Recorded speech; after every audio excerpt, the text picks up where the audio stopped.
നേരം സന്ധ്യ മയങ്ങിയിരിക്കുന്നു. ഇരുട്ടിന് കനം വെച്ച് തുടങ്ങുന്നു. ഒരു ചെറിയ മുറിയിൽ 7 പേർ മുനിഞ്ഞു കത്തുന്നൊരു വിളക്കിന് ചുറ്റും അത്ര സന്തോഷമില്ലാത്ത മുഖഭാവത്തോടെ വട്ടം കൂടിയിരുന്ന് വെറുതെ വർത്തമാനം പറയുന്നു. പഴയ ഒരു സന്ധ്യ. അടച്ചിട്ട മുറിയിലെ 7 പേരും മുനിഞ്ഞു കത്തുന്നൊരു മണ്ണെണ്ണ വിളക്കും. മണ്ണെണ്ണ ഒന്നുമില്ല എന്നൊന്നും എന്നോട് പറഞ്ഞു കളയരുത്. ഇപ്പം അങ്ങനെ ചിന്തിക്കുമോ? അങ്ങനെ ഇരിക്കുമ്പോൾ കൂട്ടത്തിലൊരാൾ ഒരു വർത്തമാനം പറയുന്നുണ്ട്. അത് കേൾക്കുമ്പോൾ കൂടെയുള്ള 6 പേരും ചാടി എഴുന്നേൽക്കുന്നു. ഈ 7 പേര് നിങ്ങൾക്കറിയും. നമ്മുടെ വല്യപ്പൻ തോമാസ് ലീഹ ഉൾപ്പെടെ, പത്രോസ് ഉൾപ്പെടെ 7 പേർ. ഉയർപ്പിന് ശേഷമുള്ള 2-3 ആഴ്ചകൾക്ക് ശേഷമുള്ള ഒരു സന്ധ്യ. അവരുടെ മുഖം വിവരണമാണ്, അവരുടെ ഭാവം ശോകമാണ്. പതിവ് പോലെ ക്രിസ്തുവിനെ കാണാറില്ല. ഞങ്ങളുടെ നാട്ടിലൊരു പഴഞ്ചൊല്ലുണ്ട്, കിഴക്ക് നിന്ന് വന്നതുമില്ല. നിങ്ങൾ കേട്ടിട്ടുണ്ടോ? ഇല്ല, നിങ്ങൾ ഇംഗ്ലീഷ് മീഡിയം ഒക്കെ ആയിരിക്കും. ഒറ്റാലിൽ കിടന്നതുമില്ല എന്നൊരു പഴഞ്ചൊല്ലുണ്ട്, കേട്ടിട്ടുണ്ടോ? എന്തായാലും ഇന്ന് കേട്ടോ. കിഴക്ക് നിന്ന് വന്നതുമില്ല, ഒറ്റാലിൽ കിടന്നതുമില്ല എന്ന് പറയും. എന്ന് പറഞ്ഞതുപോലെ 3.5 വർഷം കൊണ്ട് ഒരാളുടെ കൂടെയായിരുന്നു. അതിനു മുമ്പ് ഒരു പണിയൊക്കെ ഉണ്ടായിരുന്നു ഇവർക്ക്. ഇപ്പോൾ വിളിച്ചിറക്കിയ പാർട്ടിയില്ല, പഴയ പണിയില്ല. അങ്ങനെ എല്ലാം നഷ്ടപ്പെട്ടവരെ പോലെ ശോകാർദ്രമായ ഭാവത്തോടെ ആ മുറിക്കുള്ളിലിരിക്കുമ്പോൾ നമ്മുടെ പത്രോസ് ഒരു ഡയലോഗ് പറഞ്ഞു. ഞാൻ മീൻ പിടിക്കാൻ പോകുകയാണ്. കേട്ടപാടെ കേൾക്കാത്ത പാടെ 6 പേരും കോറസായി ഏറ്റു പറഞ്ഞു, ഞങ്ങളും വരികയാണ്. കാണുന്നുണ്ടോ നിങ്ങൾ? 7 പേരും കൂടി ആ മുറിയിൽ നിന്നിറങ്ങി മുറി അടച്ചിട്ട് ആ തീരത്തെ പഞ്ചസാര മണലിലൂടെ തീരത്തേക്ക് നടക്കുന്നു. നേരം രാത്രി 7:30. ഈ പുസ്തകത്തിലൊന്നും സമയം നോക്കരുത്. ഇന്ന് രാത്രി ഇത് മതി. ഈ രാത്രി അവർ തീരത്തേക്ക് നടക്കുകയാണ്. തീരത്തേക്ക് നടക്കുമ്പോൾ കടലിൻ്റെ തിരമാലകളുടെ ഹുങ്കാരവം കേൾക്കാം. പതഞ്ഞൊഴുകുന്ന തിബരിയാസിൻ്റെ സന്ധ്യാകാഴ്ച എത്രമേൽ സുന്ദരം. അവിടേക്ക് നടക്കുമ്പോൾ 3.5 വർഷം മുമ്പ് കട്ടപ്പുറത്ത് കയറ്റി വെച്ചിരുന്നൊരു വള്ളം അവിടെയുണ്ട്. അത് ആ വള്ളത്തിന് പണ്ട് ഫാൻസ് അസോസിയേഷനൊക്കെ ഉണ്ടായിരുന്നു. അത് പത്രോസിൻ്റെ വള്ളമാണ്. അതിൽ മീൻ കയറിയതുപോലെ ആ നാട്ടിൽ ഒരുത്തൻ്റെ വള്ളത്തിൽ കയറിയിട്ടില്ല. അതിന് ഫാൻസ് അസോസിയേഷനൊക്കെ ഉള്ള വള്ളമാണ്. എന്നാൽ ഇപ്പോൾ വള്ളം പൊടിഞ്ഞു തുടങ്ങിയിരിക്കുന്നു. പണിയില്ലാത്ത വള്ളം. നിങ്ങൾ കാണുന്നുണ്ടോ? ആ ഇരുട്ടത്ത് ഇവർ 7 പേരും കൂടെ ഒരു ഐലസ പാട്ടും പാടി ഈ വള്ളം മെല്ലെ തള്ളി വെള്ളത്തിലേക്ക് ഇറക്കുന്നു. നിങ്ങൾ കാണണം. അതുകൊണ്ടാണ് ഞാനൊരു വാഗ്മയ ചിത്രം വരച്ചിടുന്നത്. ഇങ്ങനെ ആ വള്ളത്തിൽ 7 പേരും കൂടി കയറി തുഴയെറിഞ്ഞ് ആഴക്കടലിലേക്ക് പോകുന്നു. രാവേറെ ചൊല്ലുന്നു. വലകൾ മാറി മാറി അലകടലിൽ വീശി നോക്കി, വെറുതെ തോണിയുമായി അവരലയുമ്പോൾ, ചെറുമീൻ പോലുമില്ലാതെ അവരുഴറുമ്പോൾ. ഇത് നമുക്ക് പരിചയമുള്ള പാട്ടല്ലേ? സംഗതി ഇതാണ്. സംഗതിയുടെ കിടപ്പ് ഇവിടെയാണ്. രാത്രി ഏറെ ചെന്നിട്ടും ഒരു പരൽമീൻ പോലും കിട്ടാതെ വെളുപ്പിന് ആ വള്ളം തിരികെ വരുന്നൊരു ഗതികേടിൻ്റെ കാഴ്ചയുണ്ട്. നേരം പരപര വെളുക്കുന്ന നേരം ശൂന്യമായ മുഖഭാവങ്ങളോടെ ഒട്ടിയ വയറും കാലിയായ വലയും മ്ലാനമായ വദനങ്ങളുമായി 7 പേർ തീരത്തേക്ക്. ആ വരവ് കണ്ടിട്ട് സുവിശേഷകൻ എഴുതി വച്ചിരിക്കുന്ന വചനമാണിത്. ആ രാത്രിയിൽ അവർ ഒന്നും, ബാക്കി പറയൂ, പിടിച്ചില്ല. പുലർച്ചെ ആയപ്പോൾ യേശു കരയിൽ നിന്നിരുന്നു. യേശു ആകുന്നുവെന്ന് ശിഷ്യന്മാർ അറിഞ്ഞില്ല. പ്രിയപ്പെട്ടവരെ, പകലിൻ്റെ അലച്ചിലുകളേക്കാൾ പരിതാപകരമാണ് രാത്രിയുടെ അലച്ചിലുകൾ. പകലൊരു പണിക്ക് പോയിട്ട് ഫലം ഉണ്ടാകാതെ വന്നാൽ ഒന്നുറങ്ങി എഴുന്നേറ്റ് കുളിക്കുമ്പോഴേക്കും ക്ഷീണം മാറും. ഉറക്കളച്ചൊരു പരിപാടിക്ക് പോയിട്ട് ഗുണപ്പെടാതെ കിടന്നാൽ വല്ലാത്ത വേദനയാണ്. ഈ രാത്രി അങ്ങനെയാണ് സംഭവിച്ചിരിക്കുന്നത്. ഈ തിബിരിയാസിലെ ശീതക്കാറ്റിനേക്കാൾ ശൈത്യം ബാധിച്ച കുറേ മനുഷ്യരെയാണ് നാം കാണുന്നത്. ഈ വചനം നാം എടുത്ത് ഇന്ന് രാത്രി എൻ്റെ പ്രിയപ്പെട്ട സുഹൃത്തുക്കളെ നമ്മൾ ധ്യാനിക്കുകയാണ്. ഈ 3 ഭാഗം നമ്മളോട് പറയുന്ന ചില കാര്യങ്ങളാണ്. ഈ രാത്രി നാം ചിന്തിക്കുന്നത് 2 ചോദ്യങ്ങൾക്ക് 2 ഉത്തരങ്ങൾ വീതം, 4 ഉത്തരങ്ങളും. ശ്രദ്ധിക്കൂ, 2 ചോദ്യങ്ങൾ, ഓരോ ചോദ്യത്തിനും 2 ഉത്തരം വീതം. അത് നിങ്ങൾ അത്രയും ശ്രദ്ധ തന്നിട്ടേ പോകാവൂ, എന്തായാലും വന്നതാണ്. ചോദ്യങ്ങൾ ഒറ്റ വാക്കിലാണ്, ഉത്തരങ്ങൾക്ക് ഇത്തിരി കൂടെ നീളുണ്ടാവും. ആ ശൂന്യമായ വള്ളത്തെ നോക്കി, ആ കാലിയായ വലകളെ നോക്കി, മ്ലാനമായ മുഖങ്ങളെ നോക്കിയിട്ട് ഇതാ നാം ചോദിക്കുന്ന 2 ചോദ്യങ്ങൾ. ആദ്യത്തെ ചോദ്യം വൈ എന്നാണ്. എന്തുകൊണ്ട്? ഇത്ര മാത്രമേ ഉള്ളൂ. എന്തുകൊണ്ട്? ഒരു ചോദ്യചിഹ്നം. ഈ ചോദ്യം നമ്മൾ ചോദിക്കുന്നതാണ്. ജീവിതത്തിൽ പലപ്പോഴും നാം ചോദിക്കുന്ന ചോദ്യമാണ് വൈ മീ? ദൈവമേ, എന്തുകൊണ്ടിങ്ങനെ? എന്തുകൊണ്ട് എൻ്റെ വീടിങ്ങനെ? എന്തുകൊണ്ട് എൻ്റെ കുടുംബം ഇങ്ങനെ കിടക്കണേ? വൈ? എന്തുകൊണ്ട്? ഈ വള്ളത്തോട് നാം ചോദിക്കുന്ന ഒന്നാമത്തെ ചോദ്യം എന്തുകൊണ്ടെന്നാണ്. നിങ്ങൾ ആ ചോദ്യം നിങ്ങളുടെ മനസ്സിൻ്റെ ജാലകങ്ങളിൽ ഒന്ന് എഴുതി ഒരു ചോദ്യചിഹ്നവും ഇട്ടോളൂ. പത്രോസ് മിടുക്കനാണ്. മൈക്കാട് പണിക്ക് പോയ 6 എണ്ണം ബഹുമിടുക്കന്മാരാണ്. ഈ കൊച്ചു വള്ളത്തിൽ 7 പേരൊന്നും വേണ്ട. ഈ കൊച്ചു തടാകത്തിൽ മീൻ പിടിക്കാൻ ആവശ്യത്തിലധികം മാൻ പവർ ഉണ്ടായിട്ടും, ആവശ്യത്തിലധികം പ്രൊഫഷണലിസം ഉണ്ടായിട്ടും, ആവശ്യത്തിലധികം സമയമുണ്ടായിട്ടും ഈ പുലരിയിൽ എന്തേ ഈ ശൂന്യത? എന്തുകൊണ്ട്? ഇതാണ് ചോദ്യം. എന്തുകൊണ്ട്? പത്രോസേ, നിങ്ങളുടെ വള്ളം എന്തുകൊണ്ട് കാലിയായി കിടക്കുന്നു? എന്തുകൊണ്ട് ശൂന്യമായി കിടക്കുന്നു? ഇത് പത്രോസിൻ്റെ വള്ളത്തോട് മാത്രമല്ല, ഇതെൻ്റെ ജീവിതമെന്ന വള്ളത്തോടാണ്. ചങ്ങാതി, താങ്കളുടെ ജീവിതമെന്ന വള്ളത്തോടാണ്. ഒന്നാമത്തെ ഉത്തരം. ഈ ഉത്തരം എൻ്റെ ജീവിതമാണെന്ന് തോന്നുന്നത് കൊണ്ടാണ് പറയുന്നത്, നമ്മുടെ ജീവിതമാണെന്ന് തോന്നുന്നത് കൊണ്ടാണ് പറയുന്നത്. ഒന്ന്, എന്തുകൊണ്ട് എന്നതാണ് ഒന്നാമത്തെ ചോദ്യം. നിങ്ങൾക്ക് കിട്ടുന്നില്ലേ? ആ ചോദ്യത്തിന് 2 ഉത്തരം. ഒന്നാമത്തെ ഉത്തരം, കടപ്പാടുകളെ മറക്കുന്നവൻ്റെ വല ശൂന്യം. Deeds that forget the obligations are fruitless എന്ന് പറയും. കടപ്പാടുകളെ മറക്കുന്നവൻ്റെ കർമ്മം ശൂന്യം. നിങ്ങൾ ഓർത്ത് നോക്കിക്കേ, 3.5 വർഷം മുമ്പ് വരെ അവരാരുമല്ലായിരുന്നു. എന്നാൽ അവർ ഇന്നാരോ ആയത് നസ്രായൻ്റെ ബലത്തിലാണ്. ആ ഐഡൻറ്റിറ്റിയാണ്, ആ വ്യക്തിത്വമാണ്, ആ കൃപ മാത്രമാണ്. എന്നാൽ 10-12 ദിവസം ആ ഗുരുവിനെ കാണാതിരിക്കുമ്പോൾ ഞാൻ മീൻ പിടിക്കാൻ പോകുകയാണെന്ന് പറഞ്ഞാൽ അതിൻ്റെ അർത്ഥം ഞാൻ എൻ്റെ പഴയ പണിക്ക് പോകണമെന്നാണ്.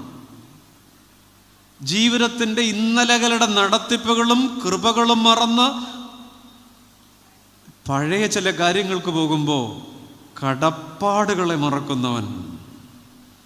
എത്രമേൽ മികവുണ്ട്, എത്രമേൽ മാൻ പവറുണ്ട്, എത്രയധികം സമയമുണ്ട് ഈ രാത്രി, എന്നിട്ടും ജീവിതത്തിൻ്റെ ശൂന്യതയുടെ ഒരു കാരണം ഇന്നലകളുടെ കൃപകളെ മറന്നു പോകുന്നതാണ്. പത്രോസിൻ്റെ മാത്രമല്ല, പുതുപ്പള്ളിക്കാരെ, എൻ്റെയും നിങ്ങളുടേതുമാണ്. കാലത്തിൻ്റെ നഭസിൽ നമുക്ക് സംഭവിക്കാവുന്ന ഏറ്റവും വലിയ അപജയം മറവിയാണ്. ഡിമെൻഷ്യ ഒരു രോഗമാണ്. തലച്ചോറിൽ ഓർമ്മയുടെ കോശങ്ങൾ ശിഥിലീകരിച്ചു പോകുന്നതാണ്. ഇന്ന് ലോകത്തൊരു 4.5 കോടി ഡിമെൻഷ്യ പേഷ്യൻസ് ഉണ്ടെന്ന് പറയും. അത് അതിവേഗം വർദ്ധിച്ചുകൊണ്ടിരിക്കുകയാണ്. WHO പറയുന്നത് ഒരു 2050 ആകുമ്പോൾ ഒരു 16.5 കോടി ഡിമെൻഷ്യ പേഷ്യൻസ്. പോട്ടെ, പ്രായമാകുമ്പോഴല്ലേ, സാരമില്ല. അംനീഷ്യ, ലോങ് ടൈം മെമ്മറി നഷ്ടപ്പെടുന്ന പ്രതിഭാസമല്ലേ, അതുകൊണ്ട് ഭീകരം. ഇത് രണ്ടുമല്ല, അൽഷിമേഴ്സാണ്. 20 വയസ്സുകാരനും 26കാരിക്കും വരാം.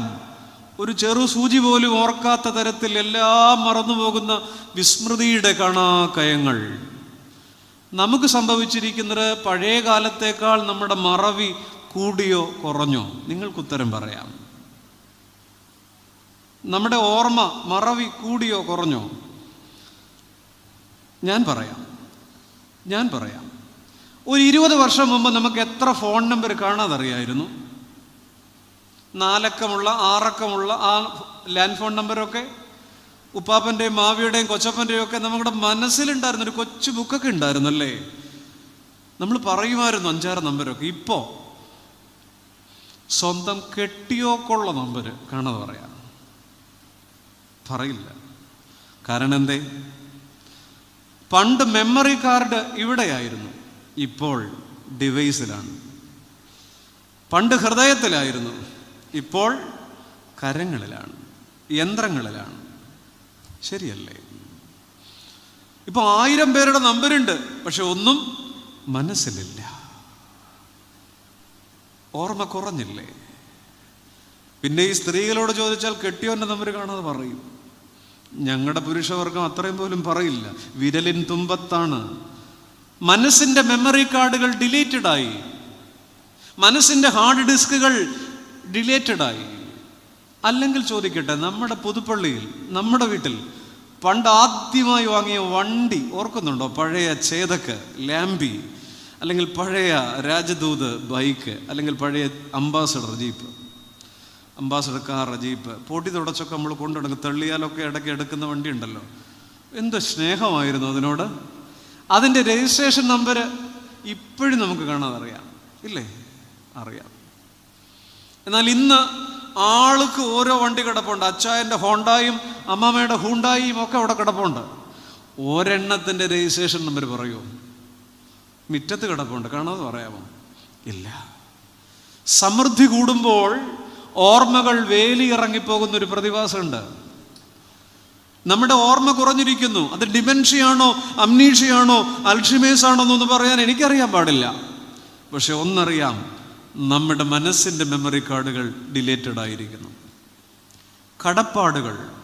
മലയാളി അവൻ്റെ ഭാഷയിലെ ഏറ്റവും മാന്ത്രികതയുള്ളൊരു പദമുണ്ടായിരുന്നു, ഏറ്റവും അനുഗ്രഹമുള്ളൊരു പദം ഗുരുത്വം. ആ പദമൊന്നും പുതിയ തലമുറയുടെ ഡിക്ഷണറികളിലില്ല, അല്ലേ? ഇന്നലകൾ, കടപ്പാടുകൾ തങ്ങളെ ആരാക്കിയോ ആ ഗുരുനാഥനെ ഓർമ്മകളിൽ നിന്നും വിസ്മരിച്ചിട്ട് അധ്വാനിക്കാൻ പോയവൻ്റെ വലശൂന്യമാണ്. ഈ പ്രഭാതം, ഈ സന്ധിക്ക് തരുന്ന ഓർമ്മപ്പെടുത്തലാണ്. കുഞ്ഞേ, നീ എത്ര പ്രൊഫഷണലായാലും, കുഞ്ഞേ നീ എത്ര മികവുള്ളവനായാലും, കുഞ്ഞേ നീ എത്ര ടീം വർക്ക് നടത്തുന്നവനായാലും, ഗുരുത്വവും കടപ്പാടും നഷ്ടപ്പെട്ടാൽ ജീവിതത്തിൻ്റെ അധ്വാനങ്ങൾ ശൂന്യമാണ്. നിങ്ങൾ ആലോചിച്ച് നോക്കിക്കേ, ഒരുപാട് വീടുകളിൽ ആവശ്യത്തിലധികം പഠിപ്പുണ്ടായിട്ടും വിദ്യാഭ്യാസം ഉണ്ടായിട്ടും നല്ല സാധ്യതകളുണ്ടായിട്ടും എത്രയോ ഭവനങ്ങളിൽ എത്രയോ മക്കൾ രക്ഷപ്പെടാതെ കിടക്കുന്നില്ലേ? ഇന്നാട്ടിലില്ലേ? നിശ്ചയമായും ഉണ്ട്. അങ്ങനെയെങ്കിൽ ആ ജീവിതങ്ങളുടെ പുറകിലേക്കൊരു അന്വേഷണം വേണം. മറന്നുകൂടാത്തൊരെന്തൊക്കെയോ മറന്നുപോയിട്ടുണ്ട് പാതി വഴിയിൽ. ചില വേരുകൾ, ചില ബന്ധങ്ങൾ, ചില ഓർമ്മകൾ. പ്രിയപ്പെട്ടവരെ, കല്യാണം കഴിച്ചവരാണല്ലോ ഇവിടെ ഇരിക്കുന്നവർ കൂടുതൽ പേരും, അല്ലേ? ബന്ധങ്ങളെക്കുറിച്ച് പറയുമ്പോൾ ആണെന്ന് എനിക്കറിയാം. ആ തലയൊക്കെ ചരിച്ച് വിഷമിച്ചുള്ള ഇരിപ്പ് കാണുമ്പോഴേ അറിയാം കല്യാണം കഴിച്ചവരാണ്. വിവാഹമോതിരം കയ്യിൽ കിടപ്പുണ്ടോ?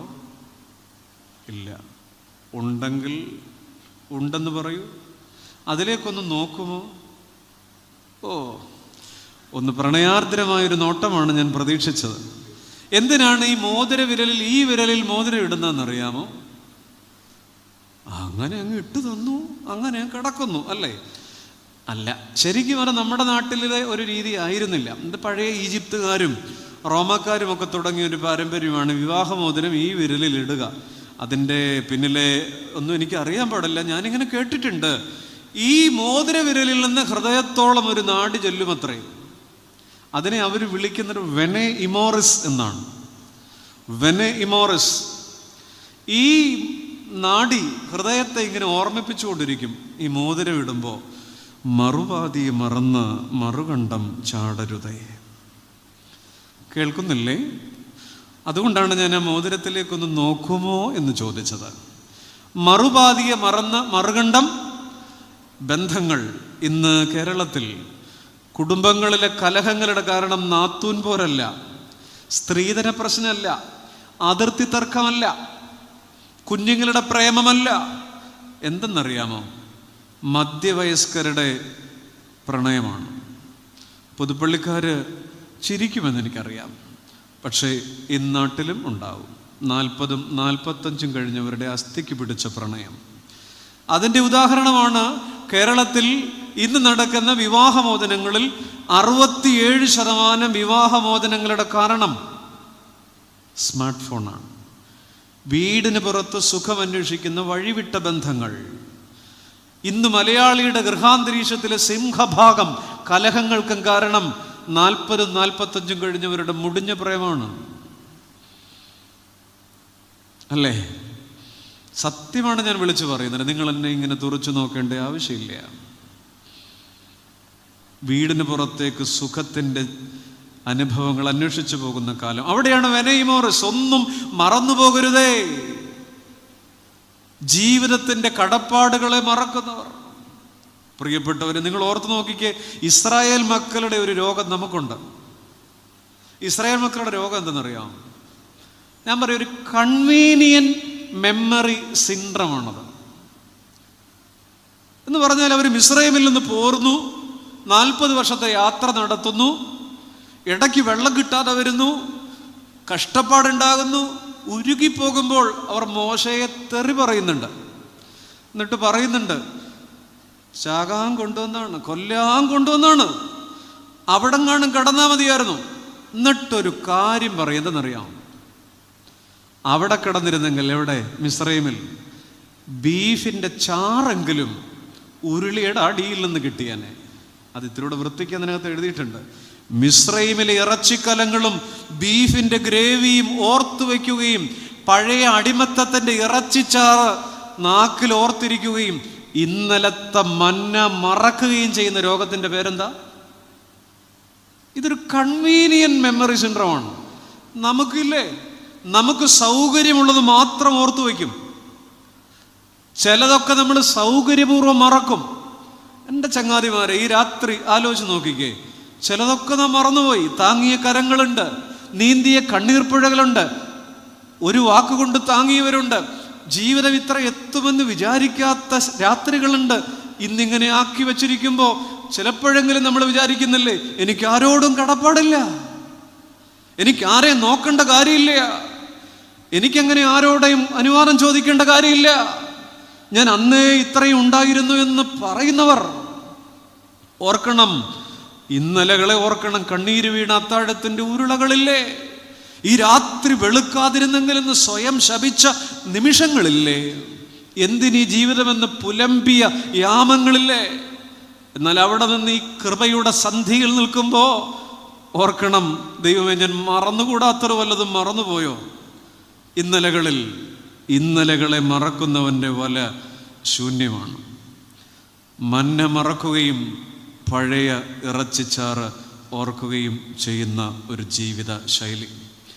പ്രിയപ്പെട്ടവരെ, ഒന്നും മറന്നു പോകരുത്, ഓർമ്മകളുണ്ടായിരിക്കണം എന്ന് വേദപുസ്തകം നമ്മെ ഓർമ്മിപ്പിക്കുകയാണ്. പ്രിയപ്പെട്ടവരെ, യാക്കോബ് ഉണ്ടല്ലോ, പഴയ നിയമത്തിൽ പണിയുടെ ആളാണല്ലോ. അപ്പന് ഇറച്ചിക്കകത്ത് പണി, ചേട്ടന് പായസത്തിൽ പണി, പണിയോട് പണി, നാട്ടുകാർക്കിട്ട് വീട്ടുകാർക്കിട്ട് ഒക്കെ പണിയാണല്ലേ. ഈ മനുഷ്യൻ അതിവേഗം ഓടുന്നൊരു മനുഷ്യനാണ്. എന്നാൽ 77-ാമത്തെ വയസ്സിൽ വെട്ടിപ്പിടിച്ചും തട്ടിപ്പറിച്ചും കെട്ടിപ്പടുത്തും അതിരുമാന്തിയും വളച്ചെടുത്തും ഓടിക്കൊണ്ടിരുന്ന മനുഷ്യൻ 77-ാമത്തെ വയസ്സിൽ ഒരു രായ്ക്ക് രാമാനം ചേട്ടൻ്റെ തല്ലുമേടിക്കാതിരിക്കാൻ പദ്മനാരാവിലേക്ക് പോകുന്നൊരു രംഗമുണ്ട്.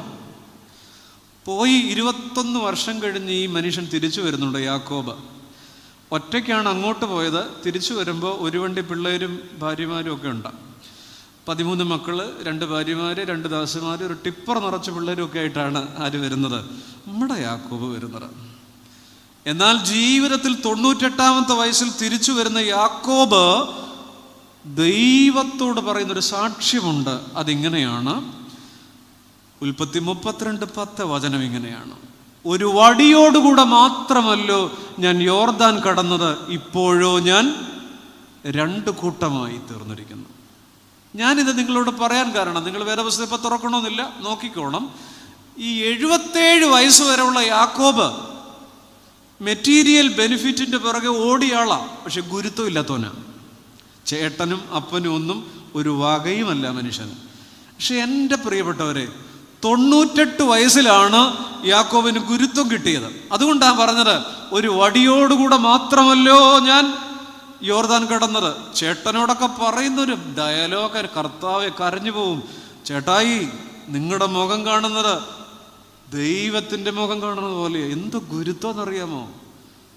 ഈ 98 വയസ്സിന് ശേഷമുള്ള യാക്കോബാണ് ഇസ്രായേലായി മാറിയത്. എന്നാൽ യാക്കോബ് നേട്ടങ്ങളുടെ പിറകെ ഓടിയത് 98 മുമ്പാണ്. ആ യാക്കോബല്ല ഈ പുസ്തകത്തിലെ കൃപയുടെ യാക്കോബ്. ഈ പുസ്തകത്തിൽ കൃപയുടെ യാക്കോബ് എന്ന് പറയുന്നത് ജീവിതത്തിൻ്റെ കടപ്പാടുകളും ജീവിതത്തിൻ്റെ ബന്ധങ്ങളും ഓർമ്മകളും ഒക്കെ തിരികെ പിടിച്ചിട്ട് ഗുരുത്വം ഉള്ള ഒരു യാക്കോബുണ്ട്. ആ യാക്കോബിനെയാണ് വേദപുസ്തകം വിളിക്കുന്നത് ഇസ്രായേൽ. ഇതൊരു ഉദാഹരണമാണ്. നാം എത്ര ജീവിതത്തിൻ്റെ പിറകെ ഓടുമ്പോഴും രക്ഷയുടെ ഇടനാഴിയുടെ പേരാണ് കൃതജ്ഞത. ഓർമ്മകൾ ഉണ്ടായിരിക്കണം. നമ്മളൊക്കെ മുന്തിരിത്തോട്ടത്തിൽ നട്ട അത്തിമരം പോലെയാണ്, അല്ലേ? കർത്താവ് പറഞ്ഞൊരു കഥയില്ലേ?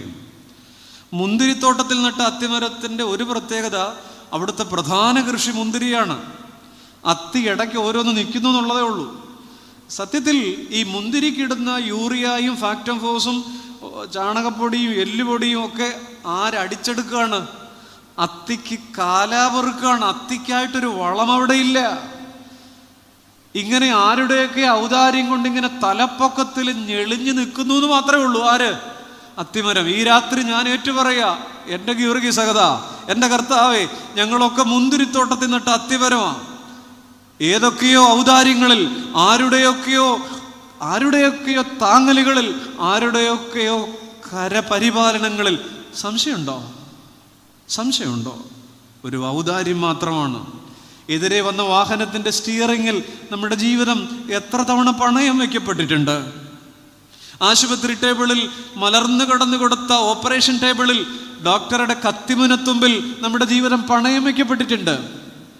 എത്ര അനുഭവങ്ങളിൽ അവിടെ നിന്നൊക്കെ തോറ്റുപോകാതെ വീണുപോകാതെ നിർത്തിയതെന്തിനാ? ഒരു വരി ഇങ്ങനെ പാടാറുണ്ട്: അന്നേ മരിച്ചു പോയെങ്കിൽ എൻ ദൈവമേ ഞാൻ ചെന്നേനെ വൻ നരകമാതിൽ തന്നു നിൻ കൃപാവരം ഇന്നും ജീവിച്ചിടുവാൻ നിന്നാത്മശക്തിയാലേ. അവർ ഞരക്കമൊക്കെ ഉണ്ട്. ഏതായാലും ആരെങ്കിലും ഒരാളെങ്കിലും പാടിയല്ലോ, സന്തോഷം. ആ പാട്ടിൻ്റെ അർത്ഥം എന്താ പ്രിയപ്പെട്ടവരെ? അന്നേ മരിച്ചു പോയെങ്കിൽ എൻ ദൈവമേ ഞാൻ ചെന്നേനേവൻ. എന്ന് മരിച്ചു പോയെങ്കിൽ അന്ന് ആ അപകടത്തിൻ്റെ മുമ്പിൽ, ആ രോഗസമയത്ത്, ആ തീരാവേദനയുടെ നേരത്ത്, ആ ഓപ്പറേഷൻ്റെ സമയത്ത്, ആ ആക്സിഡൻ്റ് ഉണ്ടായപ്പോൾ അന്ന് ഒരു തലനാരിഴയ്ക്ക് രക്ഷപ്പെട്ട അനുഭവങ്ങൾ ഉണ്ടാവാം. പ്രത്യേകമായി നമ്മെ മാത്രം കരുതിയ ചില അനുഭവങ്ങൾ ഉണ്ടാകാം. ആ നിമിഷം ഇവിടെ ഇരിക്കുന്ന പലർക്കും പറയാനുണ്ടാകും. ചില മരണവേദനയുടെ വക്ത്രങ്ങളിൽ കടന്നത്. ഇന്ന് രാത്രി പാട്: അന്നേ മരിച്ചു പോയെങ്കിൽ എൻ ദൈവമേ ഞാൻ ചെന്നേനേവൻ നരകമാതിൽ. പിന്നെ നീ എന്നാ അന്ന് ചാകാഞ്ഞത്? കുറെ പെരുന്നാളും കൂടി പുതുപ്പള്ളി കൂടിയിട്ട് നീ രക്ഷപ്പെട്ടോട്ടെ എന്ന് കരുതിയ അല്ലേ? നരകത്തിൽ പോകാതെ നീ സ്വർഗത്തിൽ പോക്കോട്ടെ എന്ന്, രക്ഷപ്പെട്ടോട്ടെ എന്ന് കരുതിയാണ് അന്നേ മരിച്ചു പോകാതെ 24-ന്റെ പെരുന്നാളിനും പറ ഇങ്ങനെ ഈ രാത്രി അല്ലേ? ഞങ്ങൾ അങ്ങനൊന്നുമല്ല. ഞങ്ങള് പ്രിയപ്പെട്ടവരെ, നിശ്ചയമായും ജീവിതത്തിൻ്റെ സങ്കടക്കടലിലേക്ക് വീണു പോകാവുന്ന നിമിഷങ്ങളുണ്ടായിരുന്നു. ഒന്നും മറന്നു പോകരുതെന്ന് ഈ വള്ളം ഓർമ്മിപ്പിക്കുകയാണ്. ഇത്രമേൽ മിടുക്കർ, ഇത്രമേൽ മികവുള്ളവർ, പ്രൊഫഷണൽസ്, പക്ഷെ ഈ രാത്രി വെളുക്കുമ്പോൾ അവരുടെ മുമ്പിൽ ശൂന്യതയാണ്. എന്തുകൊണ്ട് ഈ ശൂന്യത? നമ്മുടെ തലമുറകളിൽ ചില ശൂന്യതകളുണ്ടെങ്കിൽ, നമ്മുടെ കുഞ്ഞുങ്ങളുടെ ജീവിതത്തിൽ ശൂന്യതകളുണ്ടെങ്കിൽ, നമ്മുടെ വീടുകളിൽ ചില ശൂന്യതകളുണ്ടെങ്കിൽ നമുക്ക് തിരിഞ്ഞു നോക്കാം. ദൈവമേ, ചിലത് മറക്കരുതായിരുന്നു, ചിലത് ഞാൻ മറന്നുപോയിട്ടുണ്ട്. ചില ബന്ധങ്ങൾ, ചില കടപ്പാടുകൾ ഈ വള്ളം ഈ രാത്രി ഓർമ്മിപ്പിക്കുക. എന്തുകൊണ്ട്? ഒന്നാമത്തെ ഉത്തരം അതാണ്.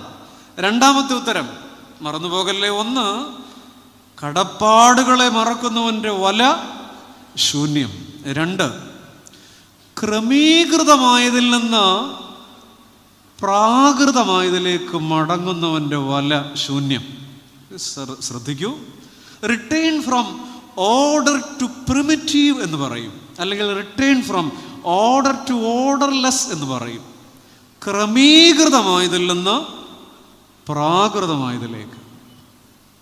എന്ത് മനസ്സിലാകുന്നു? ക്രമീകൃതം എന്ന് പറഞ്ഞാൽ നിങ്ങൾ നോക്കിക്കേ, ഈ 7 എണ്ണം ഇല്ലേ പത്രോസുമൊക്കെ, 3.5 വർഷം മുമ്പ് വരെ, അല്ലെങ്കിൽ ഇവർക്ക് ആധാർ കാർഡ് ഇല്ലായിരുന്നു, ഐഡന്റിറ്റി കാർഡ് ഇല്ലായിരുന്നു. ഉണ്ടായിരുന്നോ? തിരിച്ചറിയൽ കാർഡ് ഇല്ലായിരുന്നു. എന്തിന്? റേഷൻ കാർഡ് പോലും ഇല്ലായിരുന്നു. ഭൂപടത്തിൻ്റെ വിളുമ്പാണ് ഈ കടൽ തീരമെന്ന് പറയും. അവിടെ ഒഴുകിപ്പരുന്ന ഓട്ടപ്പാച്ചിൽ കണക്കേ ചില ജീവിതങ്ങൾ. ഇഷ്ടമുള്ളപ്പോൾ എഴുന്നേൽക്കുന്നു, ഇഷ്ടമുള്ളപ്പോൾ വള്ളത്തിൽ പോകുന്നു, ബോറടിക്കുമ്പോൾ കട്ടമരത്തിലിരിക്കുന്നു. ഒരു ഓർഡറില്ലാത്ത, ഒരു വല്ലാത്ത കുറേ ജീവിതങ്ങൾ. അവരെയാണ് ഞാൻ നിങ്ങളെ മനുഷ്യരെ പിടിക്കുന്നവരാക്കാമെന്ന് പറഞ്ഞ് വിളിച്ചുകൊണ്ടുപോയി ലോകത്തിലെ തത്വജ്ഞാനികളെ ജയിക്കത്തക്കവണ്ണമുള്ള ആത്മനൽവരം കൊടുത്ത് കൃപയുടെ തോഴന്മാരാക്കി ലോകത്തിൻ്റെ നെറുകയിലേക്ക് 12 സിംഹാസനങ്ങളിൽ ഇരിക്കത്തക്കവണ്ണം അപ്പോസ്തോലികത്വത്തിൻ്റെ കമനീയമായ കസേര വിരിച്ചിട്ട് കൊടുത്തൊരു കർത്താവുണ്ട്. ആ വലിയ പദവിയും ക്രമവും സിസ്റ്റവും മറന്നിട്ട് നമ്മുടെ പത്രോസ് ഈ രാത്രി പറയാണ്, ഞാൻ ബാക്കി പറ, മീൻ പിടിക്കാൻ എന്ന് പറഞ്ഞാൽ ഞാൻ എൻ്റെ ക്രമം ഉപേക്ഷിച്ച് പ്രാകൃതമായതിലേക്ക് പോകുന്നു. Return from order to primitive. ഞാൻ എൻ്റെ പഴയ പണിക്ക്, സത്യത്തിൽ എൻ്റെ ജീവിതം ഈ കറുത്ത 6 മുഴം ചേലയ്ക്കുള്ളിൽ, സ്നേഹിത, താങ്കളുടെ ജീവിതം ഈ ആത്മീയ പരിവേഷത്തിൻ്റെ നടുവിൽ ചിലപ്പോഴെങ്കിലും നമുക്ക് തന്നെ ജാള്യത തോന്നുന്ന ചില രഹസ്യ സ്വഭാവങ്ങളിലേക്ക് ഇടയ്ക്ക് പോകാറില്ലേ? എൻ്റെയും നിങ്ങളുടെയും ജീവിതം പഴയ പണിക്ക് പോകുന്നു എന്നാണ് ആ പറച്ചിലിൻ്റെ അർത്ഥം. എബ്രായ ലേഖനം 2-ാം അധ്യായം 1-ാം വചനം നമുക്കുള്ളതാണ്. നമുക്കുള്ളതെന്ന് പറഞ്ഞാൽ, സ്നേഹമുള്ളവരെ, അതിനകത്ത് ഒരു വാക്ക് മാത്രം നമുക്കുള്ളതാണ്. ഏതെന്നറിയാമോ? അതുകൊണ്ട് വല്ലപ്പോഴും ഒഴുകിപ്പോകാതിരിക്കേണ്ടതിന് കേട്ടത് അധികം ശ്രദ്ധയോടെ കരുതിക്കൊള്ളണം. ഏത് വാക്കാ നമുക്കുള്ളതെന്നറിയാം? വല്ലപ്പോഴും. അച്ചോ, എന്നുമില്ല, വല്ലപ്പോഴുമേ ഉള്ളൂ. വല്ലപ്പോഴും വൈകുന്നേരം അവരൊന്ന് നിർബന്ധിക്കുമ്പം ഒരു ചെറുത്, അതിനെയൊന്നും നമ്മൾ മദ്യപാനത്തിൻ്റെ ലിസ്റ്റിൽ പെടുത്തിയിട്ടില്ല. എന്നുമില്ല, ചില സമയത്ത് എനിക്ക് അങ്ങനെ ഒരു സ്വഭാവം ഉണ്ടാവും. അപ്പം എന്നെ പിടിച്ചാൽ കിട്ടുകാല, അവിടെ ഞാൻ വേറെ ആളാണ്. സ്ഥിരമായിട്ടൊന്നുമില്ല. ഇത് നമുക്കുള്ളതാ, വല്ലപ്പോഴും. നമ്മുടെ പ്രശ്നം ഈ വല്ലപ്പോഴും ഉള്ളതിനെ നമ്മൾ എന്ത് ചെയ്തിട്ടില്ല? ലിസ്റ്റ് ചെയ്തിട്ടില്ല. ഞാൻ മീൻ പിടിക്കാൻ പോകുന്നു, പഴയ പണിക്ക് പോകുന്നു. സത്യത്തിൽ രഹസ്യ പാപങ്ങളിലേക്ക് ഇടയ്ക്ക് നാം തെന്നിപ്പോകാറില്ലേ? ഞാൻ പറയുകയാണ്, ഈ 7 പേരിരുന്നപ്പോൾ ആ മുറിയുടെ മൂലയ്ക്ക് എൻ്റെ ഒരു ചിന്തയാണ്, പന്ത് പോലെ ഒരു വലിയ സാധനം ചുരുട്ടി വെച്ചിരുന്നു. മനസ്സിലായി? എന്ത്? വല. അതവിടെ ഇരിക്കാൻ പാടില്ലായിരുന്നു. കാരണം എന്നറിയാം, ഈ സിൻ എന്ന വാക്കല്ലേ, പാപം.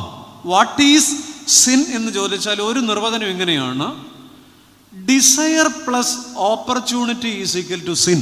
നമ്മുടെ കാര്യം പറഞ്ഞു വരുന്നത്. Desire plus opportunity is equal to, അതിൻ്റെ മലയാളം ആഗ്രഹം അധികം അവസരം സമം പാപം. സത്യമല്ലേ? നമ്മളിൽ പലർക്കും പലതിനും ആഗ്രഹമുണ്ടായിട്ടും അവസരമില്ലാത്തോണ്ടാ പിടിച്ചു നിൽക്കുന്നത്. ആഗ്രഹവും അവസരവും ഒത്തുകിട്ടിയാൽ നമ്മൾ മനുഷ്യ സ്വഭാവത്തിൽ നമ്മളൊരു സൂപ്പർ ഹ്യൂമൻ ഒന്നുമല്ല, വീണുപോകും ചിലപ്പം. ആഗ്രഹവും അവസരവും, ഡിസയർ പ്ലസ് ഓപ്പർച്യൂണിറ്റി. ഈ മുറിയുടെ മൂലയ്ക്ക് ഓപ്പർച്യൂണിറ്റി ഇരുന്നു ഉരുട്ടി വെച്ചിരുന്നു. ഏത്? വല. ഈ ഓപ്പർച്യൂണിറ്റി കണ്ടപ്പോഴാണ് പത്രോസിന് തോന്നിയത്, ഡിസയർ തോന്നിയത്. പ്രിയപ്പെട്ടവരെ, ഇത് നമ്മുടെ ജീവിതമല്ലേ? ഇത് നമ്മുടെ ജീവിതമല്ലേ? പല കാര്യങ്ങളിലും നമ്മൾ പച്ച മനുഷ്യരാണ്. ഉൽപ്പത്തി 39 നിങ്ങൾക്കറിയാവുന്നതാണ്. നമ്മുടെ പഴയ നിയമത്തിലെ ജോസഫിനെ ആ പൊത്തിഫറിൻ്റെ വീട്ടിലെ താൻ എവിടെ ജോലി ചെയ്തുവോ ആ വിവാഹിതയായ സ്ത്രീയാണ് പ്രലോഭിപ്പിച്ചു. എനിക്ക് ജോസഫേട്ടനില്ലാതെ പറ്റത്തില്ല, ഉറങ്ങാൻ പറ്റത്തില്ല.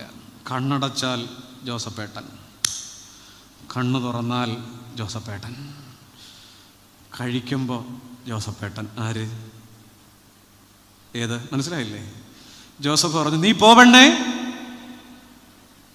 ഞാൻ അബ്രഹാമിൻ്റെയും ഇസഹാക്കിൻ്റെയും, എനിക്ക് എൻ്റെ കുടുംബത്തിനൊരു അന്തസ്സുണ്ട്, ഞാൻ സത്യദൈവത്തിൻ്റെ മകനാണ്, ഞാനങ്ങനെ തെറ്റിപ്പോത്തില്ല. ഒരു റിലേഷൻഷിപ്പിലേക്ക്, നമ്മുടെ ചെറുപ്പക്കാരൊന്നും ഇവിടെ ഇരിപ്പില്ല, അവിടെ ഇവിടെയൊക്കെ ഇരിപ്പുണ്ട്.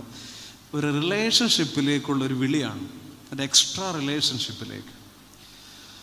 നമ്മൾ ഉൽപ്പത്തി 39:12 എൻ്റെ പ്രിയപ്പെട്ടവരെ വായിക്കേണ്ട ഒരു ഭാഗമുണ്ട്. He went out of the room, അവൻ പുറത്തേക്ക് ഓടിക്കളഞ്ഞു. തുണി പോയി, അവൾ വസ്ത്രത്തിൽ കയറി പിടിച്ചു. പക്ഷെ ഓടിപ്പോയത് തുണിയില്ലാഞ്ഞിട്ടാണ്. ജോസഫിനറിയാം തുണിയേക്കാൾ വലുതാണ് മാനം. എന്നിത് പറയാൻ കാരണം, ഈ മുറിയിൽ ഇനിയും നിന്നാൽ അവസരമാണ്. അതുകൊണ്ട് ഈ ഓപ്പർച്യൂണിറ്റി ഒഴിവാക്കുക. അതുകൊണ്ടാണ് പഴയ നിയമത്തിലെ ജോസഫ് വിശുദ്ധനാകുന്നത്. ഡിസയർ വരാതിരിക്കാൻ, മനസ്സിലാവുന്നുണ്ടോ? ഓപ്പർച്യൂണിറ്റി ആഗ്രഹം ഉണ്ടാകാതിരിക്കാൻ അവസരത്തെ മാറ്റി നിർത്തുക. നിങ്ങൾക്കറിയോ, തുണിയില്ലാതെ മിസ്രയീമിലെ തെരുവിലേക്ക് ഇറക്കി വിടപ്പെട്ട ജോസഫ് കുറേ കാലം കഴിഞ്ഞപ്പോൾ ദൈവം ജോസഫിനെ എങ്ങനെ നടത്തിയെന്നറിയാം? ആ തെരുവിൽ കൂടെ ഫറവോന്റെ രാജകീയ രഥത്തിൽ, റോയൽ ചാരിയോട്ട്, രാജകീയ രഥത്തിൽ രാജകീയ വേഷങ്ങളിട്ട് അവിടുത്തെ 1-ാം നമ്പറായി ആഘോഷിച്ചു കൊണ്ടുപോകുന്നൊരു കാഴ്ചയുണ്ട്. പിന്നെ എവിടെ നീ സത്യത്തിനും ധർമ്മത്തിനും ധാർമ്മികതയ്ക്കും മനസാക്ഷിക്കും വേണ്ടി നിലകൊണ്ടോ, തൽക്കാലം ചില തുണി നഷ്ടപ്പെട്ടാലും അവിടെ തന്നെ നിന്നെ ഉയർത്തുന്ന ഒരു, ബാക്കി പറ, കേട്ടില്ല, ദൈവമുണ്ട്.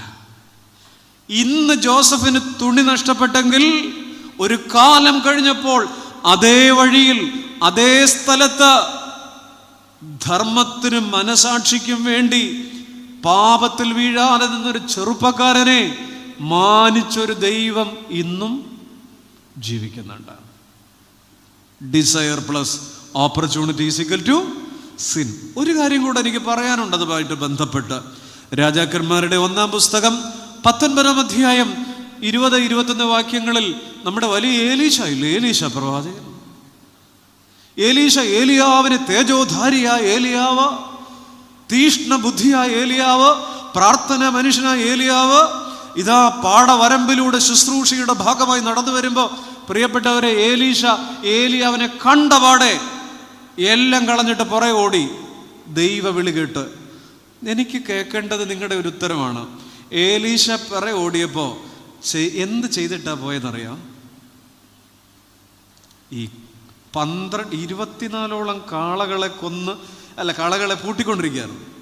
ഈ കാളകളെ കൊന്ന് ദൈവത്തിന് യാഗം അർപ്പിച്ചിട്ടാണ് ആരോടിയത്. എനിക്കതല്ല കേൾക്കേണ്ടത്. ഈ കാളകളെ യാഗം അർപ്പിക്കാൻ ഏലീശ ഉപയോഗിച്ച മരം, വിറക് ഏതാണെന്നറിയാം? ആർക്കെങ്കിലും പറയുമോ? ഗോഫർ മരത്തിൻ്റെ ചതുക്ക് പിടിച്ച മുട്ടികളല്ല, ദേവദാരു മരത്തിൻ്റെ ഉണക്ക ചീളുകളല്ല, സരളമരത്തിൻ്റെ കൊമ്പുകളല്ല. അതൊക്കെ അവിടെ ഉണ്ടായിരുന്നു. കലപ്പ, നുകം. താൻ എന്ത് ആയുധം ഉപയോഗിച്ച് കാളകളെ പൂട്ടിക്കൊണ്ടിരുന്നോ? ഇതെന്തിനാ ഈ കലപ്പ വെട്ടിക്കീറി യാഗം അർപ്പിച്ചേ? ഒറ്റ കാര്യമുള്ളൂ, ഇനി എന്നെങ്കിലും എൻ്റെ ദൈവമേ ഈ വിളിയിൽ നിന്ന് ഞാൻ സ്ലിപ്പഡായിട്ട് ഞാൻ എൻ്റെ പഴയ പണിക്ക് വരാൻ തീരുമാനിച്ചാൽ ഈ കലപ്പ ഇവിടെ ഇരുന്നുകൂടാ. ഈ കലപ്പ ഇവിടെ ഇരുന്നാൽ ഞാൻ ചിലപ്പോ, എന്നെ കേൾക്കുന്ന ചെറുപ്പക്കാർ കുഞ്ഞുങ്ങൾ ഇവിടെ ഉണ്ടെങ്കിൽ, മോളെ ആ സിം വേണമെങ്കിൽ നീ മാറ്റി വെച്ചോ.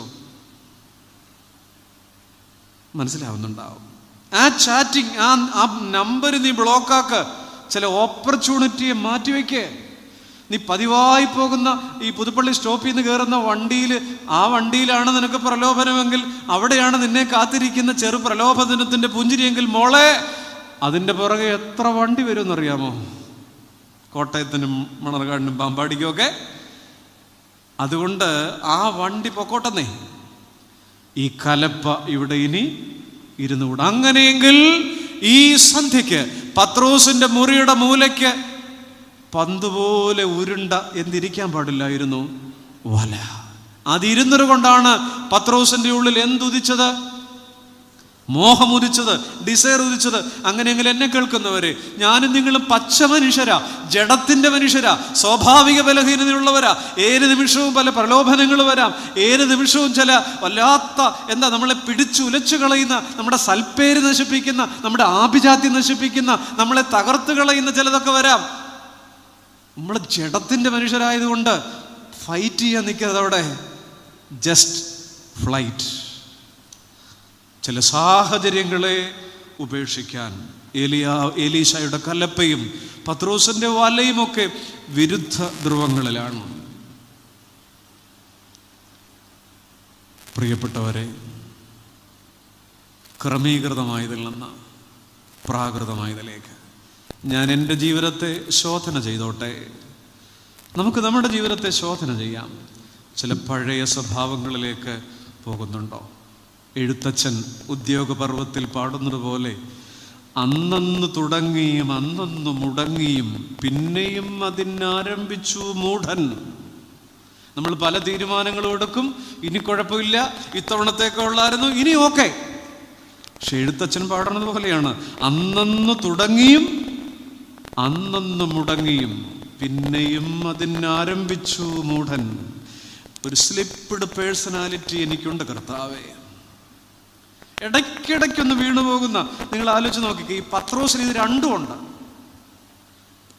പ്രാകൃത മനുഷ്യനുമുണ്ട് പത്രോസിൽ, ക്രമീകൃത മനുഷ്യനുണ്ട്. പത്രോസ് ഈ പ്രാകൃത മനുഷ്യനാവുമ്പോ പത്രോസിനെ കർത്താവ് വിളിക്കുന്ന പേരെന്തെന്നറിയാം? Simon, are you asleep? ഉറങ്ങാണോടാ? എപ്പോ പത്രോസ് പ്രാകൃത മനുഷ്യനാകുന്നു അപ്പ പത്രോസിനെ വിളിക്കും ശീമോനെ. എപ്പോൾ പത്രോസ് ക്രമീകൃത ഒരു സിസ്റ്റമാറ്റിക് ആവുന്നു അപ്പം നമ്മുടെ പത്രോസിനെ കർത്താവ് വിളിക്കും പത്രോസേ പാറയാടാ, പാറയാടാ. പ്രിയപ്പെട്ടവരെ, ഈ രാത്രി എന്തുകൊണ്ടെന്നൊരു ചോദ്യം നമ്മുടെ ജീവിതത്തിൽ ഉണ്ടാകുന്നുണ്ടെങ്കിൽ നിശ്ചയമായിട്ടുമുണ്ട്. അടുത്തിരിക്കുന്നവർക്ക് പോലും അറിയാത്ത സങ്കടത്തിന്റെ അഗ്നിപർവ്വതങ്ങൾ ഈ പള്ളിക്കകത്തിരിപ്പുണ്ട്. പരസ്പരം ചെറിയ പുഞ്ചിരി സമ്മാനിച്ചിട്ട് ഈ കസേരയിൽ ഇരുന്നവരാണ് ചങ്കുരുകണ വേദനയുമായിട്ടിരിക്കുന്നവരുണ്ടാകാം. വൈ എന്ന് പിന്നെയും പിന്നെയും ചോദിക്കപ്പെടുമ്പോ, ദൈവമേ, ഞാൻ പഴയ ചിലത് മറന്നുപോയത് കൊണ്ടാണോ എൻ്റെ കുടുംബം രക്ഷയിലേക്ക് പോകാഞ്ഞത്, എൻ്റെ കുഞ്ഞുങ്ങൾ അനുഗ്രഹിക്കപ്പെടാഞ്ഞത്? എൻ്റെ ജീവിതത്തിൽ തന്നെ എൻ്റെ പരസ്യ ജീവിതം ഓക്കെ ആണെങ്കിലും എൻ്റെ രഹസ്യ ജീവിതത്തിൽ ചില സ്ലിപ്പിംഗ് പേഴ്സണാലിറ്റി ആർക്കും അറിയാത്ത ചില പൊള്ളത്തരങ്ങൾ ഇല്ലേ? അതുകൊണ്ടാണോ ദൈവം എൻ്റെ കുഞ്ഞുങ്ങൾ അനുഗ്രഹിക്കപ്പെടാത്തത്? ഒന്ന് സ്വയം ചോദിക്കാം. നമ്മൾ പബ്ലിക്കലി വളരെ പോളിഷ്ഡാണ്. ഇന്നിപ്പോ ഈ പുതുപ്പള്ളി പള്ളിയിലോട്ട് വന്നപ്പോ നമ്മുടെ വീടിന്റെ മുൻവാതിൽ നന്നായിട്ട് പൂട്ടിയിട്ടില്ലേ? ഉണ്ടോ? ഉണ്ട്. ഉറപ്പുള്ള പൂട്ടാണ്. ആ വാതിൽ ചിത്രപ്പണികളുള്ള എത്രയോ തച്ചുകൾ കൊണ്ട് പണിഞ്ഞെടുത്ത മനോഹരമായ കരവിരുതകൾ തീർത്ത വാതിലല്ലേ മുൻവാതിൽ. ഇടത്തോട്ട് 2 തിരിച്ചു, പിന്നെ വലത്തോട്ടൊന്ന് തിരിച്ചു, പിന്നെ ഒക്കെയാണ് നമ്മൾ പൂട്ടി പോരുതേക്കുന്നത്. പിന്നെ 2 തള്ളും തള്ളി ഒക്കെയാണ്. രാത്രി 9 മണി വരെ ഒക്കെയാണ്. അടുക്കള നിങ്ങളോടാണ്. അടുക്കളയുടെ ഒരു കുറ്റി ഇളവി കിടക്കാണ് അല്ലേ? എടുത്തിട്ടില്ല. ഈ മുൻവാതിൽ പിൻവാതിൽ സത്യത്തിൽ പെരുന്നാളിൽ നമ്മുടെ നമസ്കാരത്തിൽ പാടാറുണ്ട്. മുൻവാതിൽ വിട്ടേരെ പുറയിലത്തെ വാതിലിലൂടെ പോയി അടുക്കളപ്പുറത്ത് വരുന്ന കരയണമെന്ന് പറയാറുണ്ട്. അടുക്കളപ്പുറത്ത് കരയണം. പിൻവാതിൽക്കലിരുന്നേവം ശീമോൻ പാരം കേണോതി. ഞാൻ പറഞ്ഞില്ലേ, പത്രോസിന് പ്രാകൃത മനുഷ്യനുണ്ട്, ക്രമീകൃത മനുഷ്യനുണ്ട്. പത്രോസിന്റെ ക്രമീകൃത മനുഷ്യൻ എന്ന് പറയുന്നത് മുൻവാതില, പബ്ലിക് ലൈഫാണ്, പ്രൈവറ്റ് ലൈഫാണ് അടുക്കളപ്പുറം. പത്രോസ് കരഞ്ഞത് പുറകിലത്തെ വാതിലിന്റെ അടുത്തിരുന്ന എന്ന് പറഞ്ഞാൽ രഹസ്യ ജീവിതമാണ് പിൻവാതിൽ. പിൻവാതിൽക്കലിരുന്നേവം ശീമോൻ പാരം കേണോതി. ഗുരുവേ ഞാൻ ശിഷ്യൻ, വാതിൽ തുറന്നാലും സ്വർഗത്താക്കോൽ കൈവിട്ടേ. അയ്യോ, എത്ര രസമാണ് സുറിയാനി സഭയുടെ പിതാക്കന്മാർ എഴുതി വച്ചിരിക്കുന്നത്. ഈ പെരുന്നാളിൽ കർത്താവേ, എന്റെ പരസ്യ ജീവിതത്തിന്റെ മുൻപിലല്ല, എന്റെ രഹസ്യ ജീവിതത്തിന്റെ അടുത്തിരുന്ന് എനിക്കൊന്ന് കരയണം. ഞാൻ ഇടയ്ക്കിടയ്ക്ക് സ്ലിപ്പായി പോകുന്നുണ്ട്, ഞാൻ ഇടയ്ക്കിടയ്ക്ക് പ്രാകൃത മനുഷ്യനായി പോകുന്നുണ്ട്, ഞാൻ ഇടയ്ക്കിടയ്ക്ക് എന്റെ കലപ്പ എടുക്കുന്നുണ്ട്, ഞാൻ ഇടയ്ക്കിടയ്ക്ക് എന്റെ വല വീണ്ടും തട്ടിയെടുക്കുന്നുണ്ട്. എന്റെ പിൻവാതിൽക്കൽ പെരുന്നാൾ, പിൻവാതിൽക്കൽ ഇരിക്കാനുള്ള ഈ പെരുന്നാളിലൊരു കൺഫ്യൂഷൻ ഉണ്ടാകുമെന്നാണ് പറയുക. നമുക്കുണ്ടാവുമെന്ന് എനിക്കറിയാൻ പാടില്ല. പെരുന്നാളിലെ കൺഫ്യൂഷൻ നമ്മുടെ കുർബാന ക്രമത്തിൽ എഴുതിയിട്ടുണ്ട്. എന്തെന്നറിയാം?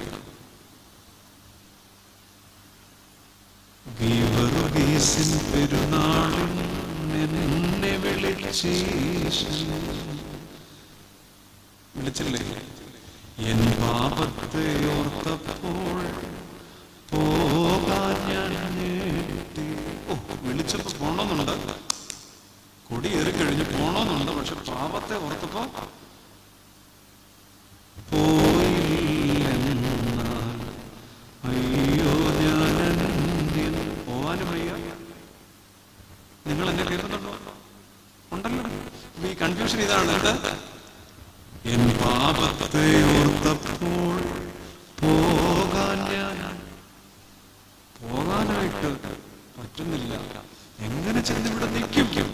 എങ്ങനെ ഈ മദ്വഹായുടെ മുമ്പിൽ വരും? പോകാതിരിക്കാനും പറ്റത്തില്ല.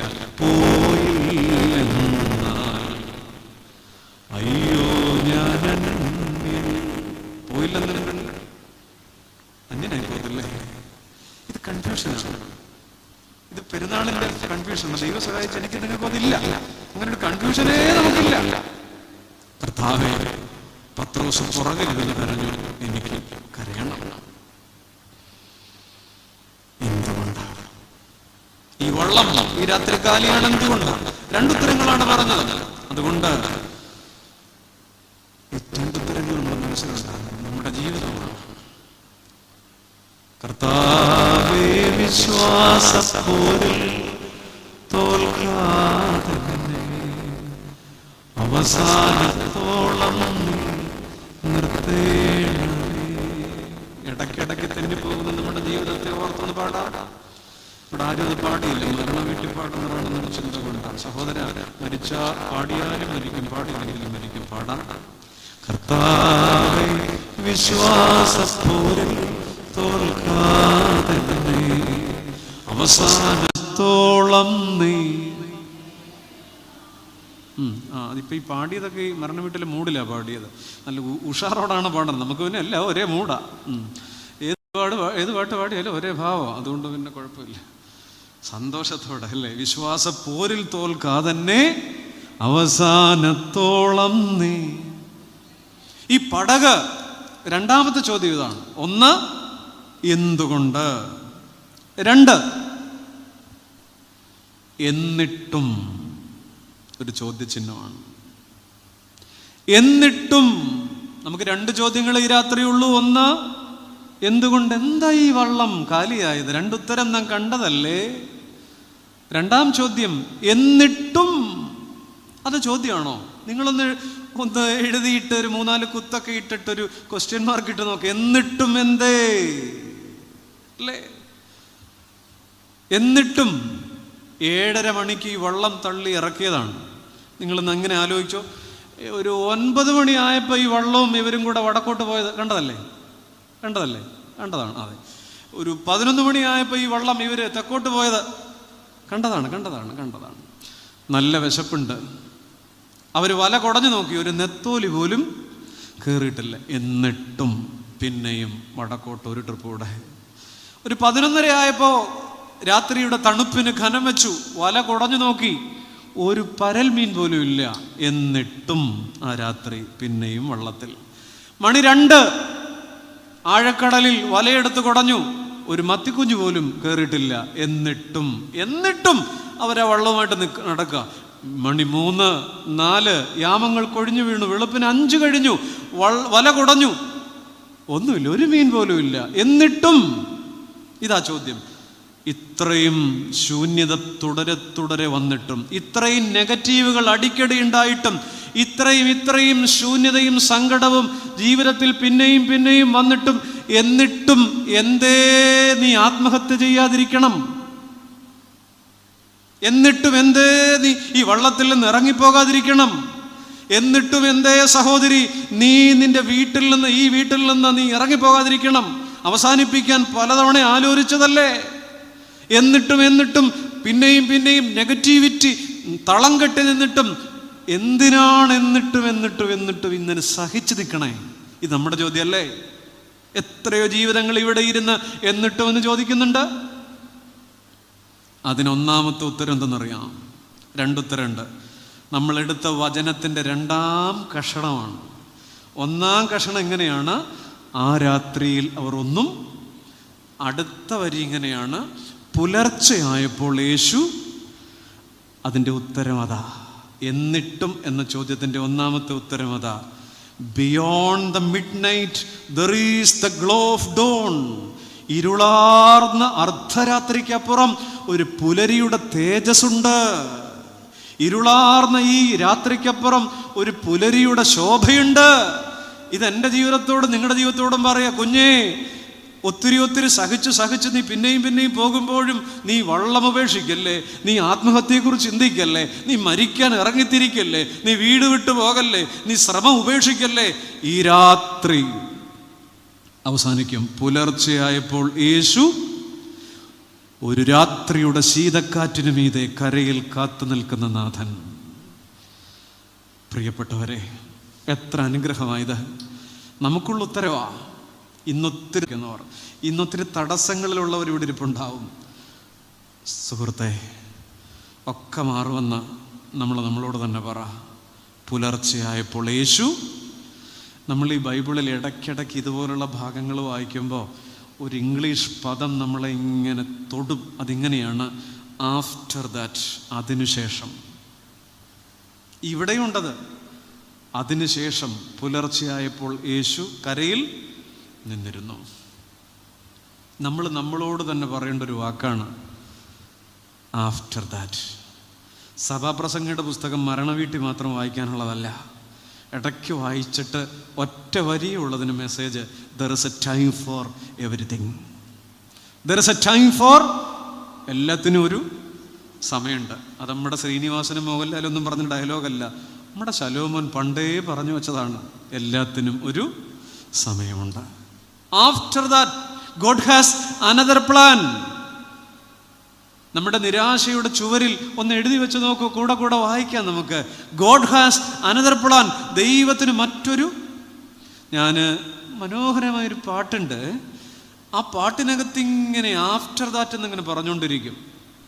ഭയങ്കര ബലമാണ്. ഇല പൊഴിയും കാലങ്ങൾക്കപ്പുറം തളിരണിയും കാലമുണ്ടതോർക്കണം. അപ്പുറം, ഇല പൊഴിയുന്ന കാലങ്ങൾക്കപ്പുറം കവിളിലൂടൊഴുകുന്ന കണ്ണീരിനപ്പുറം പുഞ്ചിരിയുണ്ടെന്നത് ഓർക്കണം എന്ന് പറഞ്ഞാൽ ഈ വരികളിലൊക്കെ അപ്പുറം അപ്പുറം നമ്മൾ നമ്മളോട് തന്നെ പറയുക. ഇല പൊഴിയും കാലങ്ങൾക്കപ്പുറം തളിരണിയും കാലമുണ്ടതോർക്കണം കവിളിലൂടൊഴുകുന്ന കണ്ണീരിനപ്പുറം പുഞ്ചിരിയുണ്ടെന്നതും ഇരുളാർന്ന രാവുകൾക്കുമപ്പുറം പുലരിതൻ ശോഭയുണ്ടതോർക്കണം കലിതുള്ളും തിരമാലയ്ക്കപ്പുറം ശാന്തി നൽകും യേശു ഉണ്ടതോർക്കണം. അപ്പുറം അപ്പുറം, ആഫ്റ്റർ ദാറ്റ്. കൈപ്പാർന്ന വേദനയ്ക്കുമപ്പുറം മധുരത്തിൻ സൗഖ്യമുണ്ടതോർക്കണം.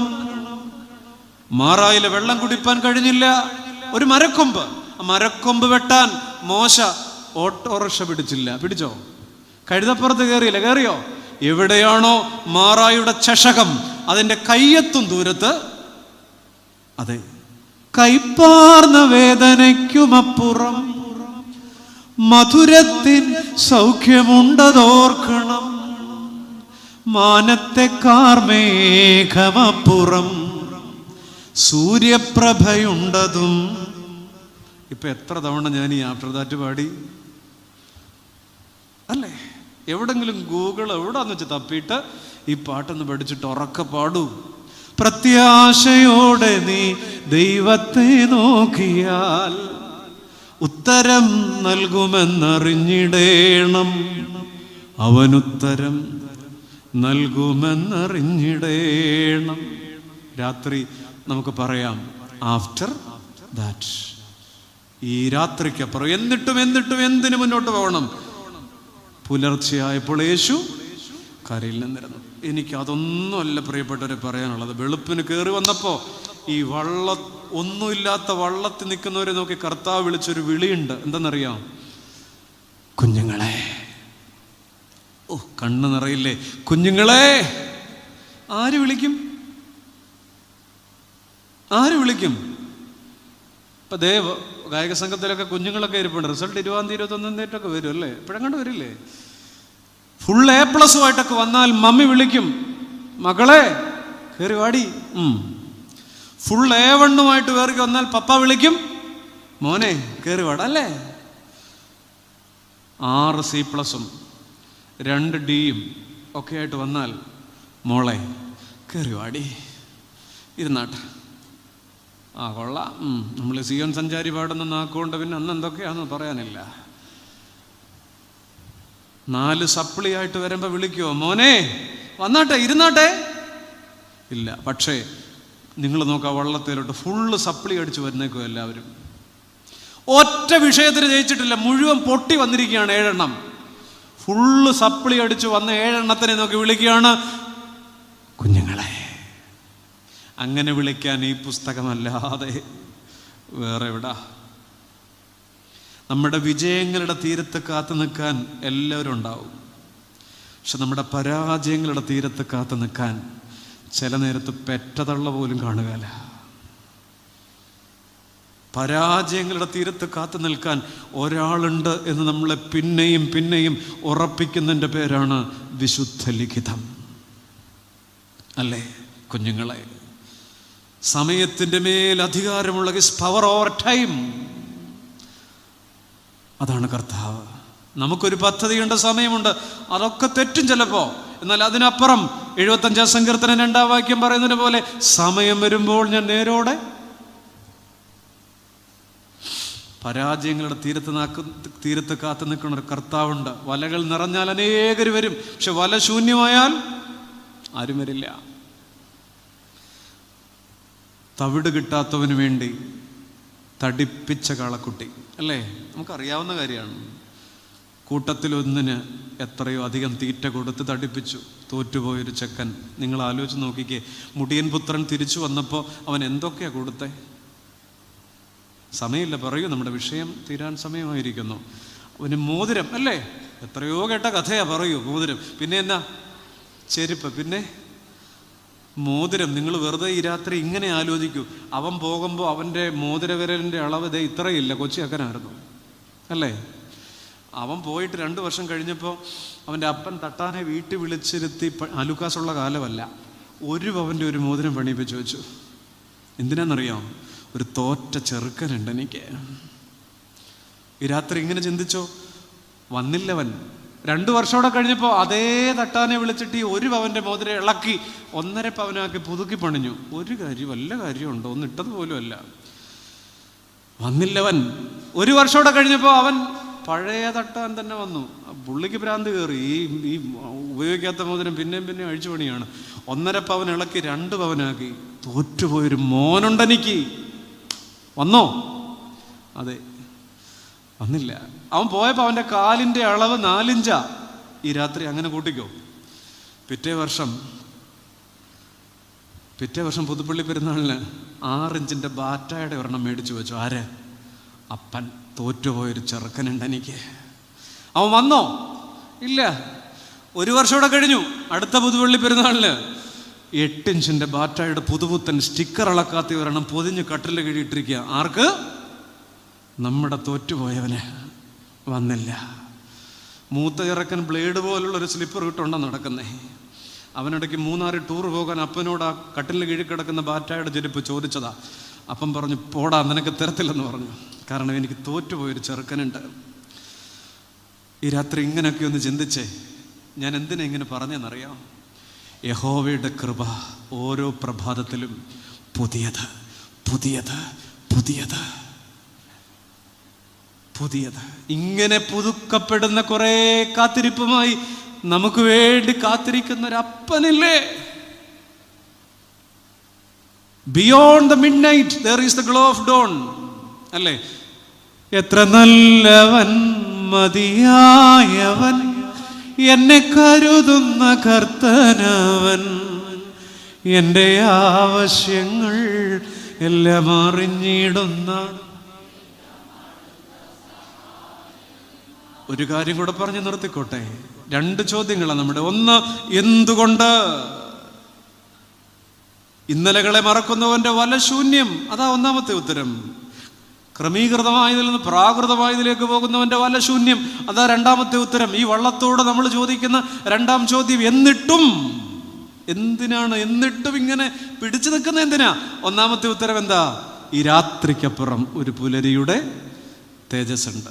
ആ ചോദ്യത്തിന് ഒരു ഉത്തരം കൂടി ഉണ്ട്. എന്നിട്ടും. നമ്മളെടുത്ത വചനത്തിൻ്റെ 3ാം ഭാഗം അതെന്താ? 1ാം ഭാഗം ഇങ്ങനെയാണ്: ആ രാത്രിയിൽ അവർ ഒന്നും പിടിച്ചില്ല. 2, പുലർച്ചെയായപ്പോൾ യേശു കരയിൽ നിന്നിരുന്നു. 3, ഉറക്കെ വായിച്ചേ, യേശു ആണെന്ന് ശിഷ്യന്മാർ. അത്രേ ഉള്ളൂ. നാം അറിയാത്തൊരു ദൈവ സാന്നിധ്യം നമ്മെ പൊതിയുന്നുണ്ട്. അതാണ് എന്നിട്ടും എന്ന ചോദ്യത്തിൻ്റെ 2ാമത്തെ ഉത്തരം. നീ വിട്ടുപോകരുത്, നീ ഉപേക്ഷിക്കരുത്. നീ അറിയാതെ നിന്നെ കരുതുന്നൊരു കർത്താവുണ്ട്. യേശു ആണെന്നവർ. The enfolding presence of Jesus Christ is unknown to us. നമ്മൾ അറിയാത്തൊരു തമ്പുരാൻ നമ്മളെ താങ്ങുന്നുണ്ട്. കോവിഡ് വന്നപ്പോൾ, പള്ളി അടച്ചപ്പോൾ നമ്മൾ ചോദിച്ചു, എവിടെ കർത്താവ്? അങ്ങനെ ഒരു ദൈവമുണ്ടോ? പ്രിയപ്പെട്ടവരെ, നമ്മളിങ്ങനെ ചെറിയ ചെറിയ പ്രതിസന്ധികളുടെ മുന്നിൽ 1400 ഗ്രാം തലച്ചോറിനകത്തിട്ട് കർത്താവിനെ വാർത്തെടുക്കാൻ ശ്രമിക്കുമ്പോൾ, നേദീ നേദീ എന്ന് ഭാരതം പറയുന്നത് പോലെ നീ അറിഞ്ഞതിനും അപ്പുറം, നമ്മുടെ ബുദ്ധിക്കപ്പുറം, നമ്മുടെ കാഴ്ചകൾക്കപ്പുറം, നമ്മുടെ ആലോചനകൾക്കപ്പുറം പ്രവർത്തിക്കുന്നൊരു ദൈവമുണ്ട്.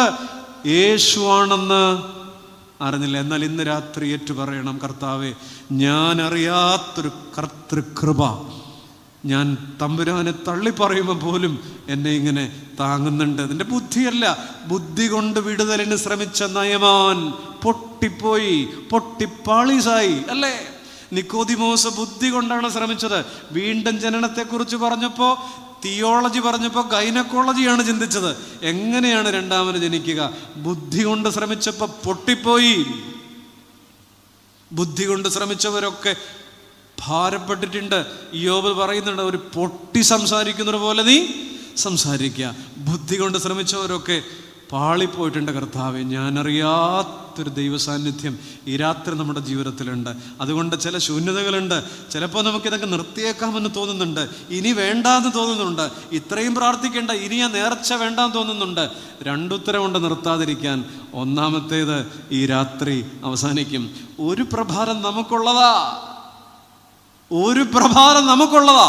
രണ്ടാമത്തെ ഉത്തരം, യേശുവാണെന്ന് അറിയാത്തൊരു നിമിഷമാണ്. കർത്താവ് ഉണ്ട്, പക്ഷെ അറിഞ്ഞില്ല. നമ്മളും പറ, കർത്താവേ, നീ ഉണ്ടെൻ്റെ കൂടെ.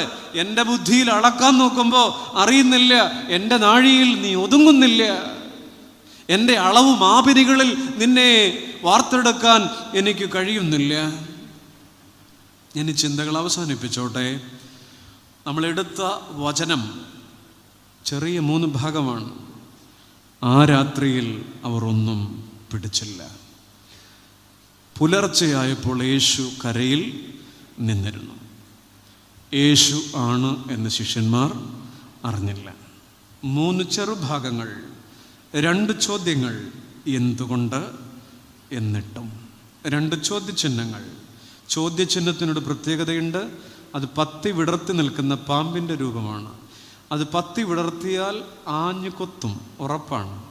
ചോദ്യചിഹ്നങ്ങൾ നമ്മളെ ഇങ്ങനെ കൊത്തിക്കൊണ്ടേയിരിക്കുമ്പോൾ, ഉത്തരം തരാൻ ആരുമില്ലാതിരിക്കുമ്പോൾ, ഈ ചുമന്ന ബൈൻഡിട്ട പുസ്തകം അല്ലെങ്കിൽ നിങ്ങളുടെ കറുത്ത ബൈൻഡിട്ട പുസ്തകം ഉറക്കെ വിളിച്ചു പറയുന്നൊരു കാര്യമുണ്ട്. മനുഷ്യൻ്റെ ആശ അവസാനിക്കുന്നിടത്താണ് ദൈവത്തിൻ്റെ ആശയം ആരംഭിക്കുന്നത്. അത് നിങ്ങൾ മനസ്സിലൊന്ന് പറഞ്ഞോളൂ. ഞാൻ ഈ ചിന്തകൾ അവസാനിപ്പിച്ചോട്ടെ.